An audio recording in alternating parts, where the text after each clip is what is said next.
Ya está grabando. Vale. ¿Estáis viendo mi presentación PowerPoint? Hoy, perdona, mi Moodle. Sí. Vale. Venga, vuelvo a empezar, aquí en la presentación de la clase que la he rehecho,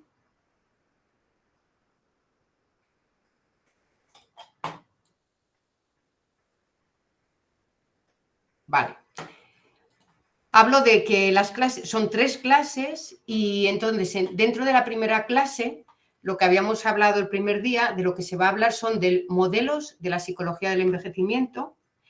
Luego os he subido un artículo que habla específicamente de modelos de envejecimiento cerebral y un modelo, dijéramos, que se está empleando sobre todo en centros residenciales y con personas pues, que tienen dificultades, dijéramos, físicas o cognitivas, que es el modelo de atención centrado en la persona. Y luego estaría la actividad, que la estábamos comentando ahora, que la actividad va a consistir en visionar una de las 2 películas, aunque en la grabación del tema oigáis 2, es una de las 2 películas. Leemos la lectura del artículo que os he dejado colgado ya en el Moodle sobre foreclosure y lo que hacemos luego, que os lo tengo puesto aquí, espera un momento, voy a minimizar aquí, actividad de clase.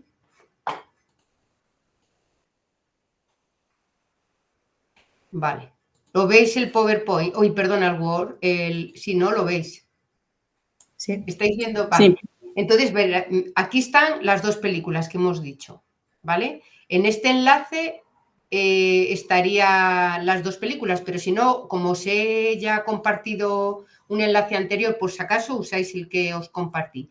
Y luego aquí os pongo comentario de la película con una extensión de 800 palabras donde identifiques la visión del futuro que tiene el protagonista, según se trata esta perspectiva en el artículo que está subido en inglés sobre eso, sobre cómo ven las personas, cómo narran la parte que les queda de vida al final de la vida, si desde una perspectiva cerrada, desde una perspectiva abierta y eso, qué elementos o qué aspectos del personaje o de las situaciones os han llevado a decidir en pues ese enfoque y por qué. Bueno, pues que lo argumentéis viendo la película y leyéndoos el artículo, que en el artículo incluso habla de estas 2 películas en concreto y ayuda a comprender esa visión. Entonces, mi idea es que manejándoos la película y manejándoos el texto se quede clara la idea esta de como 2 grandes planteamientos, que es cómo se maneja,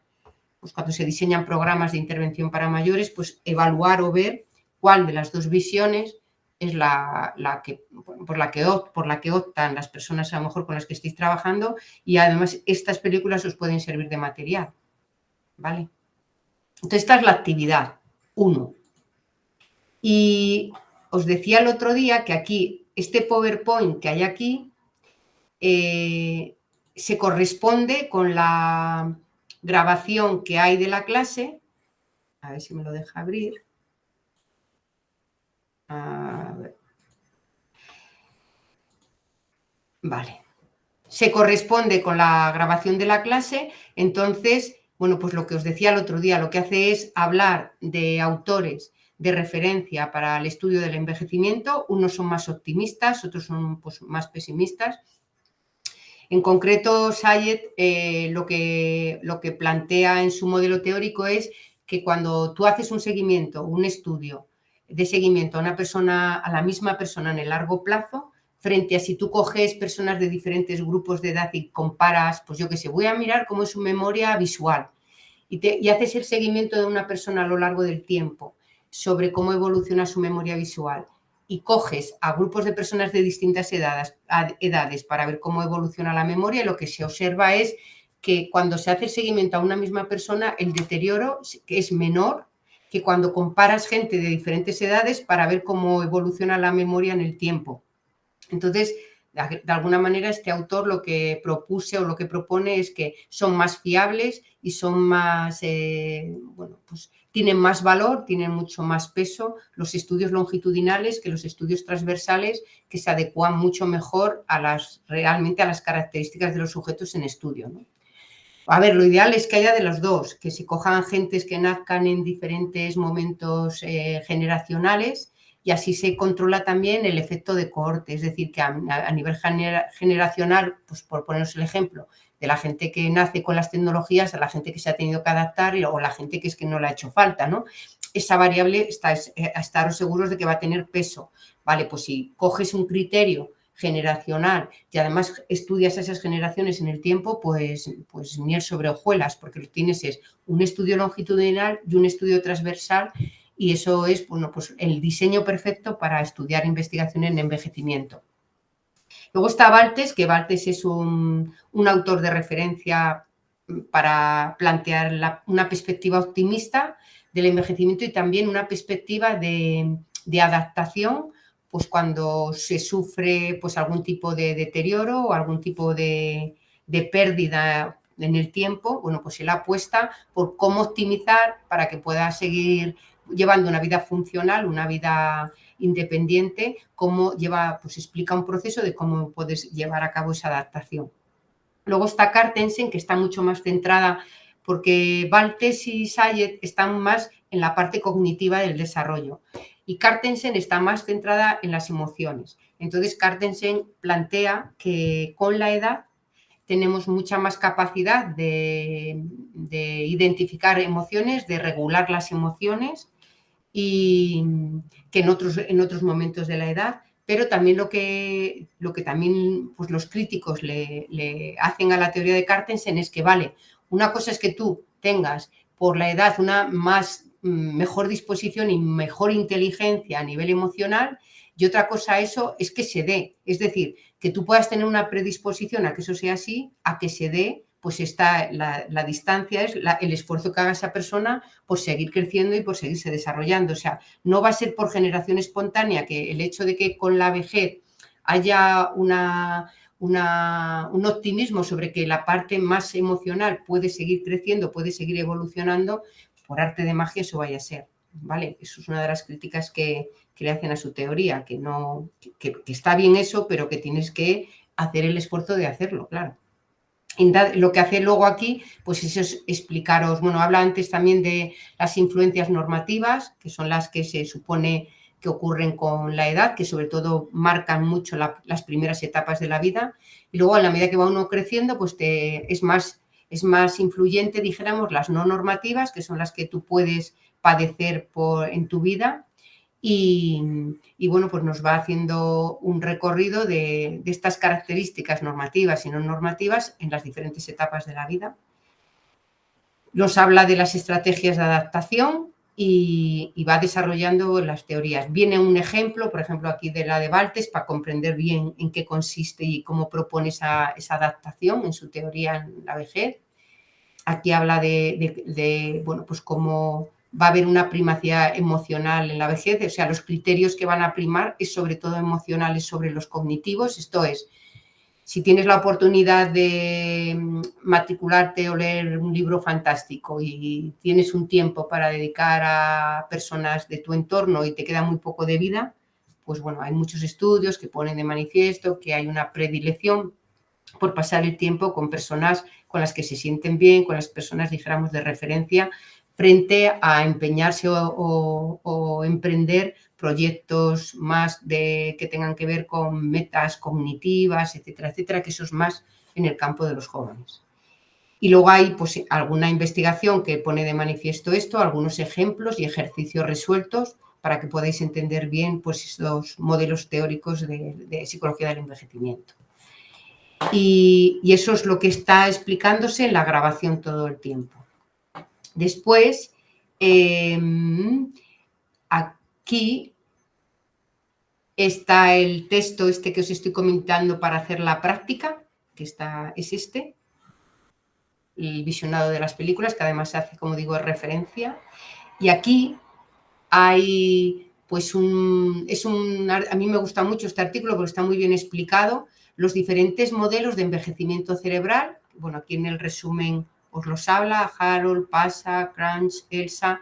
Bueno, pues va explicando en qué consiste cada uno de estos modelos. Pues algunos piensan que hay un deterioro de atrás hacia adelante, otros hablan de un deterioro, dijéramos, izquierda-derecha, y va dando argumentos con pruebas, con trabajos de investigación, va desarrollando cada método y va comparando diferentes estudios que se han hecho de jóvenes con mayores para contrastar versus jóvenes y mayores, para ir analizando esos diferentes modelos de envejecimiento cerebral. Se lee muy bien, es un artículo interesante, entonces, bueno, si os interesa un poco la neurociencia, pues está bien que echéis un ojo a este artículo. Y a ver, está el PowerPoint, está el documento de apoyo, que es lo que hemos estado antes viendo, enlaces, bueno, este es el artículo que acabamos de ver sobre envejecimiento cerebral y luego ya la actividad. Esto en cuanto al tema 1. El tema 2, que el tema 2 va de ocio, pues igual, lo que tenemos aquí es la clase grabada y la clase grabada sigue el guión que viene aquí en el PowerPoint. Entonces, ¿de qué se habla aquí? Pues aquí lo que vamos a hablar es sobre, definimos el ocio, que ya os comentaba yo creo el otro día, bueno, definimos el ocio y planteamos qué aspectos son interesantes para considerar en el ocio, que es el tiempo, la actividad y el estado de ánimo, que son las 3 variables que tienen que formar parte de la definición del ocio. Y luego nos habla de la diferencia o el matiz que hay entre el ocio y la recreación, que la recreación pues hace más referencia a actividades más específicas. El ocio es como concepto abstracto, la definición. La recreación ya aterriza más hacia alguna actividad concreta en la que una persona disfruta. Interesante también, os habla sobre los valores no morales del ocio. Se dice valores no morales porque se habla de bueno, el valor que tiene el ocio en un sentido de disfrute, bueno, pues de desconectar pues de trabajo, de situaciones de tensión. Por eso se dice no moral, porque es valores del ocio, pero no desde esa perspectiva moral, lo bueno, lo malo, porque puede pasar que para lo que alguien sea malo o no agradable, para otro sí. No nos metemos en esa idea moralista, sino en los valores que tiene el ocio. Entonces, hace referencia a lo define y os vienen aquí,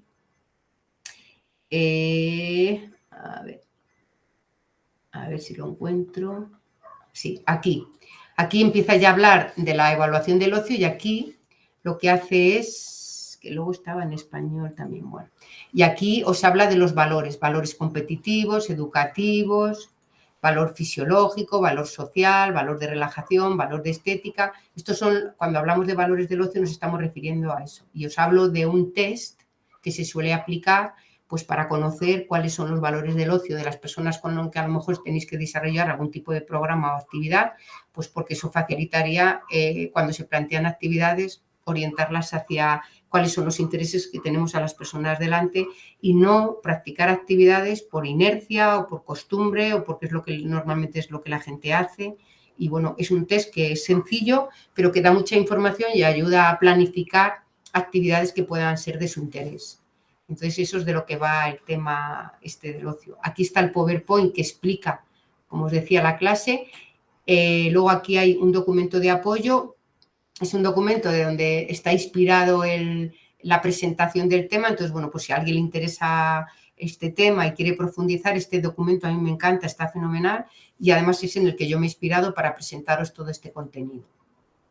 Acordaros que en la lección 2, en la clase 2, habíamos dicho que íbamos a posponer la explicación en qué va a consistir la actividad de esta lección, porque estamos justamente en este momento revisando la herramienta que tenemos de evaluación del ocio y en el momento que esté disponible, que va a estar disponible por internet, o sea, en el ordenador, pues ya me pondría en contacto con vosotros a través del Moodle y os dejaría aquí colgado el enlace y os explicaría en qué va a consistir la actividad, que no es otra cosa que familiarizaros con la herramienta que mide las actividades del ocio, haciendo vosotros una práctica o bien con alguna persona del entorno o bien con vosotros mismos. Es en lo que va a consistir finalmente la clase 2, ¿vale? Pero cuando ya esté el test, cuando ya lo tengamos dispuesto, ¿vale? Porque ahora el que tenemos es pero como os digo, lo estamos... justo estamos cambiando. No, me he equivocado, espera un momento. Aquí. Me estáis siguiendo, ¿eh? ¿Me seguís? Sí. Sí. Vale. Sí. Aquí. Yo voy a hacer voy a hacer el que tengo para testear, para que lo hagamos más rápido. Un momentín.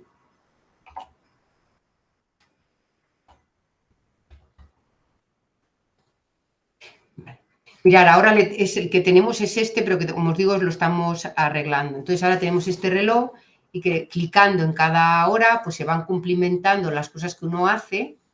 Y este interfaz que tenemos ahora pues no nos gusta mucho, no hemos probado, hemos testeado con él y hemos visto que la necesidad de hacer cambios. Entonces, este es el que tenemos hasta ahora, que lo que vas haciendo, puedes arrastrar las actividades que haces o puedes escribir tú en cada una de ellas, tantas actividades como hagas durante un día de la semana, y el día de la semana que se elige es el día que menos obligaciones tienes.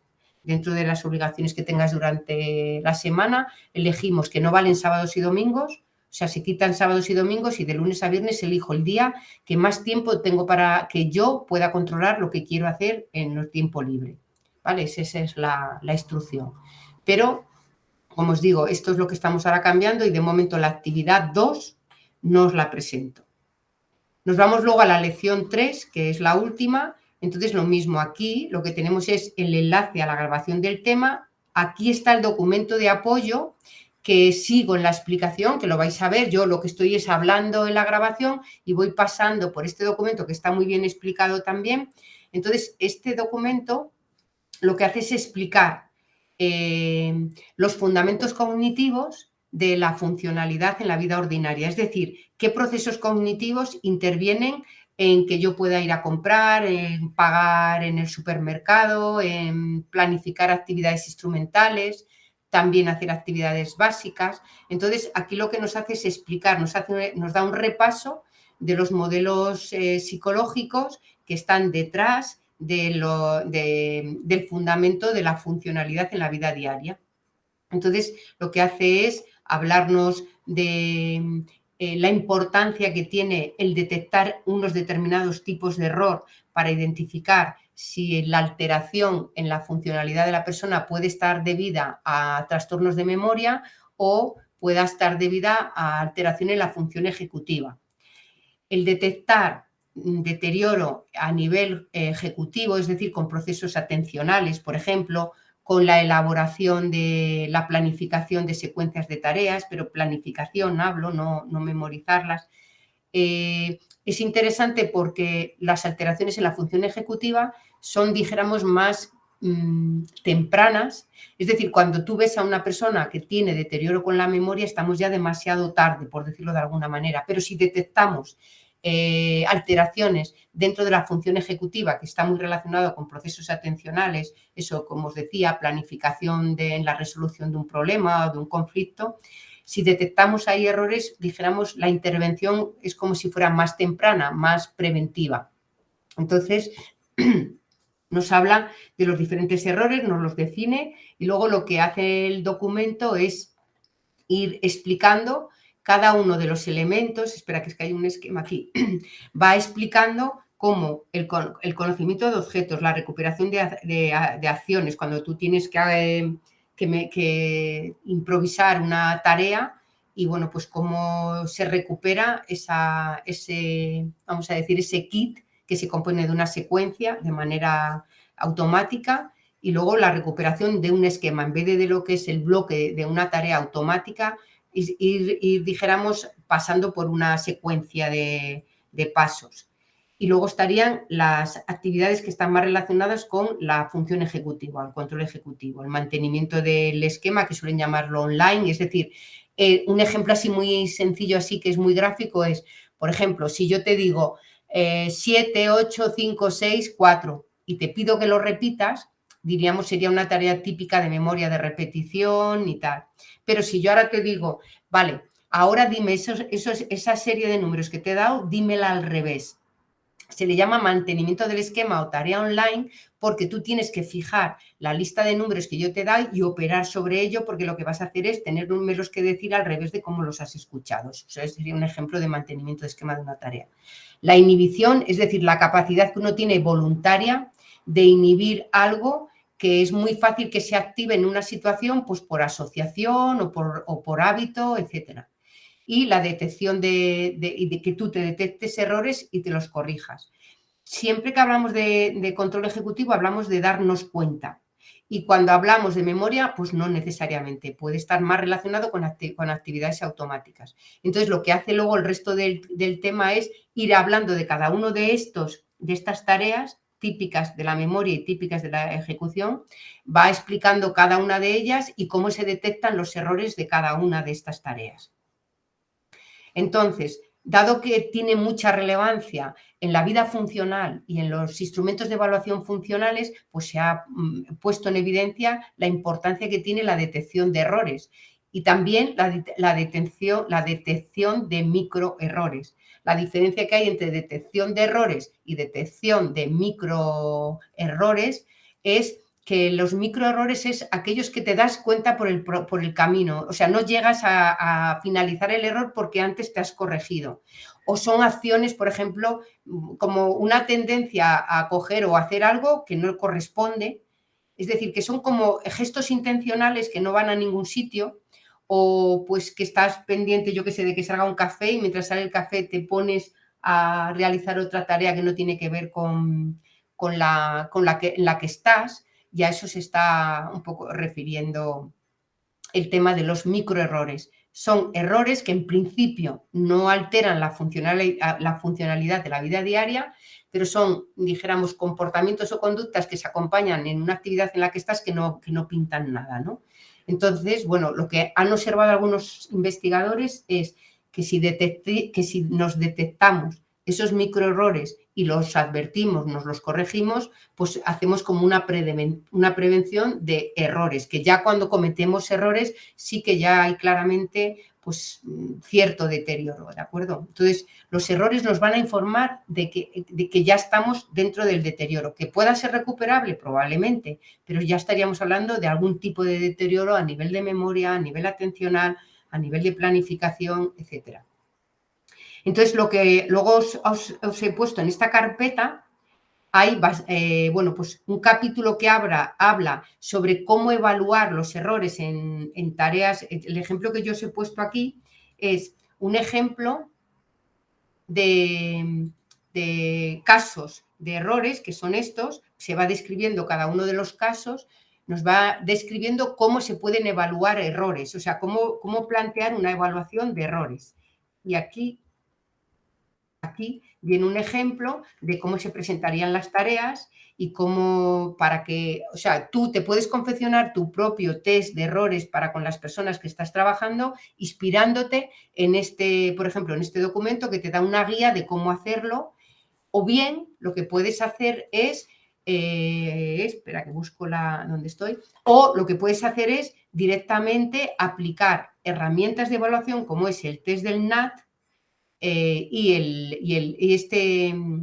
esta prueba que ha hecho una investigadora y que ahora distribuye la Junta de Andalucía, que está en español, para detectar errores, ¿vale? Son maneras de, o sea, hacer observaciones a una persona mientras está realizando una serie de tareas, como por ejemplo el cepillado de dientes, y le vas preguntando. Normalmente o sea, este tipo de herramientas se suele usar con un informador que informa sobre si detecta o no estos tipos de errores que veis aquí en el cepillado de dientes, en la ducha, etcétera. Ver la detección de errores, pues si tú estás actuando de información, pues de la persona con la que tú estás evaluando o estás diseñando algún tipo de programa, ¿vale?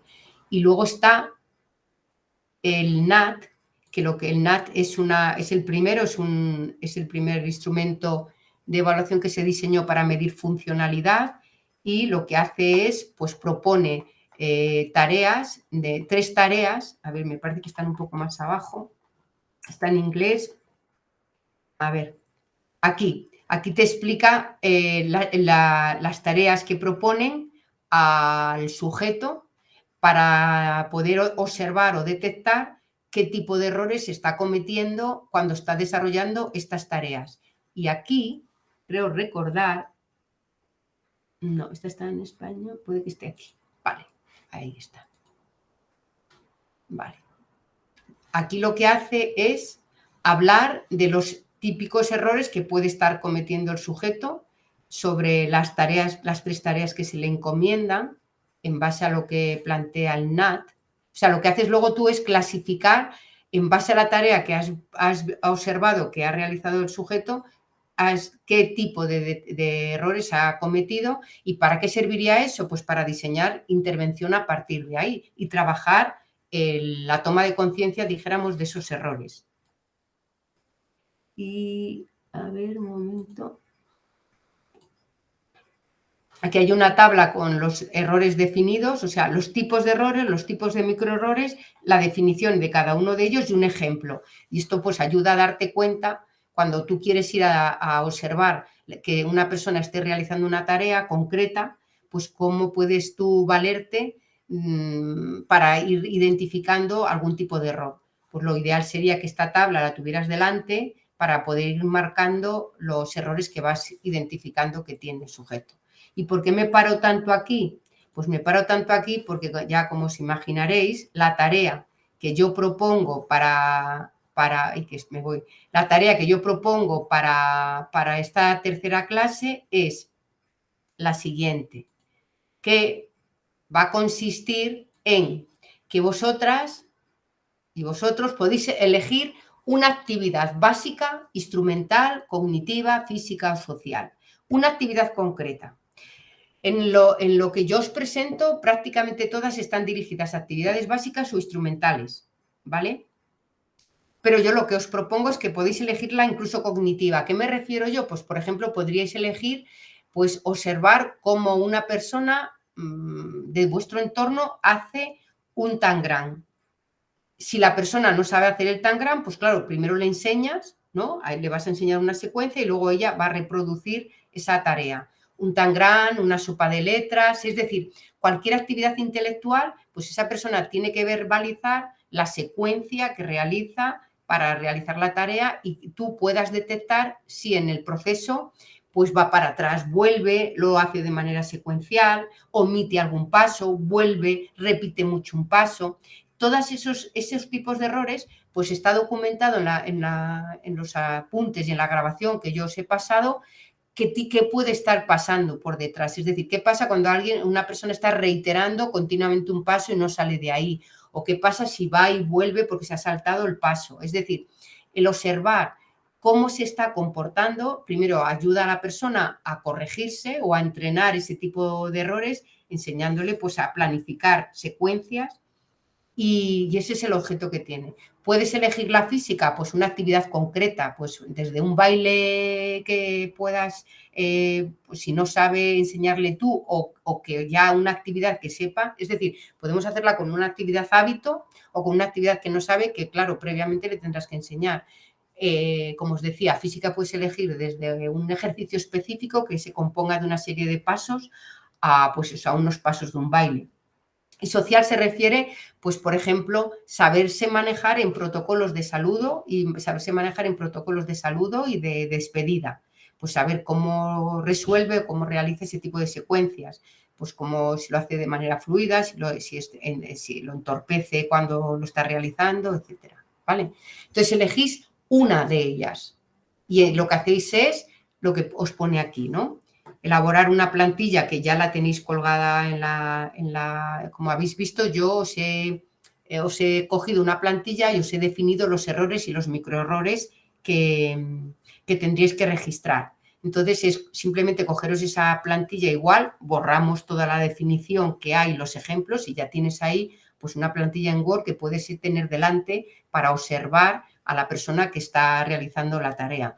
Entiendo que si la pedís permiso y no la grabáis la cara y la grabáis solo cuando está realizando la tarea, pues bien. Si es un familiar vuestro, porque lo tenéis que hacer con una persona de vuestro entorno, si es un familiar vuestro, tenéis confianza con esa persona y queréis grabarle la tarea para luego poder analizar los errores, porque a lo mejor en ese momento directo no te das cuenta, sobre todo si son microerrores, solemos no darnos cuenta o que pasen porque pasan desapercibidos.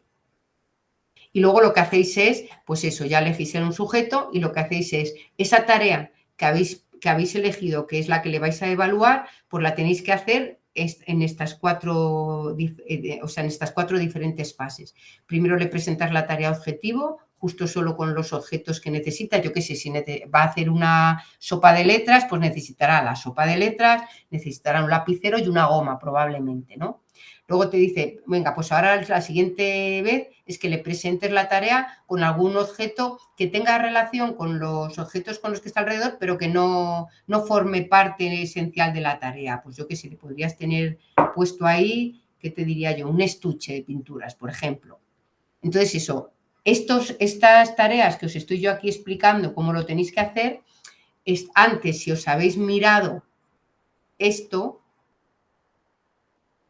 si os miráis aquí en documentos de apoyo, no es aquí, si os miráis es en la carpeta, si miráis aquí este capítulo, en los ejemplos, son los 4 casos de lo que vosotros luego tenéis que hacer con vuestra tarea.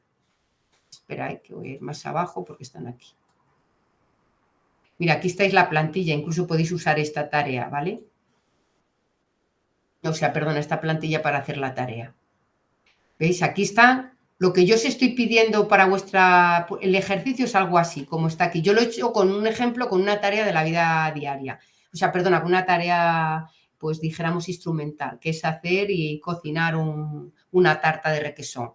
Y cómo a través de esa tarta yo puedo evaluar los tipos de errores en función de cómo voy implementando elementos en la tarea. A ver si aquí, ¿vale? Yo lo evalúo haciendo estos 4 tipos de tarea. Aquí la presento sin distractores, aquí le presento un distractor, aquí le presento un distractor que no tenga relación con la tarea objetivo, pero sí que a lo mejor tenga relación el objeto con uno de los objetos que forme parte de la tarea, ¿vale? Y finalmente aquí incorporar objetos que no tengan nada que ver con la tarea. Entonces, esta manera de presentar la tarea objetivo en diferentes secuencias, como veis aquí, nos va a dar información, pues es un instrumento de evaluación que se emplearía para detectar errores. Habitualmente en la literatura vais a ver que esto se usa generalmente con actividades básicas e instrumentales, pero yo lo hago y lo aplico también con tareas cognitivas, sobre todo, es en lo que yo más lo hago. Como os decía, con tangranes, con sopas de letras, yo qué sé, palabras descolocadas, recorridos por un plano. Y entonces, pues como se tiene que planificar y hay una secuencia y tiene que tener un control de la inhibición, de pues no distraerse con tareas que están haciendo ruido, que no vuelva para atrás la tarea, que lleve una secuencia ordenada, pues a mí como particularmente me parece que es bien interesante que tengáis este conocimiento como una herramienta que podéis usar vosotros en vuestro entorno de trabajo, pues para trabajar con personas con las que estáis, en centros residenciales, o si estáis en atención primaria, como algunos decís que estáis en centros de rehabilitación funcional. Bueno, pues entiendo que es una herramienta útil. Que eso fue lo que motivó que en vez de hablaros solo de memoria y programas de memoria, abrir el campo hacia la funcionalidad, que con el perfil que tenéis profesional vais a sacarle muchísimo más provecho a esta información. Vale, pues dicho esto, es en lo que van a consistir los contenidos de la asignatura que yo os voy a... O sea, de la parte de la asignatura que yo os voy a impartir. Es que lo voy a poner más pequeño, a ver si vemos todo a la vez. Demasiado pequeño. Vale. Estos serían clase 1, clase 2, clase 3, por los contenidos que yo os doy. Como os he explicado en la clase 1 y en la clase 3 ya está propuesta la actividad que hay que realizar. La clase 2 está todavía pendiente de que os la suba, pero que va a ser cumplimentar a una persona que tengáis alrededor hagáis un registro de las actividades que hacen y luego ya os voy a pasar dijéramos una herramienta, el ejercicio, cómo tenéis que interpretar luego esos datos, y en eso va a consistir esencialmente la actividad 2, ¿vale? Entonces, no hagamos caso al primer vídeo que os hice de presentación de la asignatura, no lo esperéis, no lo voy a subir, porque el que va a valer es este, porque aquí ya estoy aprovechando no solamente haceros la presentación del primer día como hice el primer día de clase, sino que aquí ya os vais a encontrar pues un resumen de lo que hay que hacer, de lo que esperéis, de los contenidos que os vais a esperar en cada clase 1, clase 2, clase 3, y los ejercicios que tenéis que hacer, ¿vale?